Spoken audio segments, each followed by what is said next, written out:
Hi மக்களே, Nachi என்டர்பிரைசஸ்லேருந்து. So இப்போது நம்ம நாச்சி என்டர்பிரைசஸில் நாச்சி நேச்சுரல்ஸ்னு ஒரு பிராண்டில், நம்ம ஓன் பிராண்டில் இந்த கோகோனட் காயர் ஸ்க்ரப்பர், அதாவது டிஷ்வாஷ் ஸ்க்ரப்பர் மேனுஃபேக்சர் பண்ணி அதுக்குண்டான மார்க்கெட்டிங்கில் நம்ம இப்போது இருக்கோம். ஸோ நமக்கு இப்போதைக்கு ஆர்டர் வந்து பார்த்திங்கன்னா, நம்ம டெல்லியிலேருந்து வந்திருக்கு. ஒரு 100 பீஸு அவங்க ஓன் பிராண்டில் இது பண்ணி கொடுக்க சொல்லியிருக்காங்க, லேபிளிங் பண்ணி கொடுக்க சொல்லியிருக்காங்க.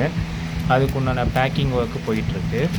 ஸோ இது மாதிரி உங்களுக்கு ஏதாவது பல்க் ஆர்டர்ஸோ இல்லை உங்கள் வீட்டு யூஸுக்கு தேவைப்படுற கோகோனட் ஸ்க்ரப்பர்ஸோ, அதாவது இது வந்து ஒரு echo friendly biodegradable product. So இது மாதிரி உங்களுக்கு நேச்சுரல் ப்ராடக்ட்ஸ் உங்களுக்கு தேவைப்படுதுன்னா நீங்கள் எங்களுக்கு டைரெக்டாக டிஎம் பண்ணலாம். ஸோ நாங்கள் வந்து பேன் இந்தியா வரைக்கும் டெலிவரி பண்ணிகிட்ருக்கோம்.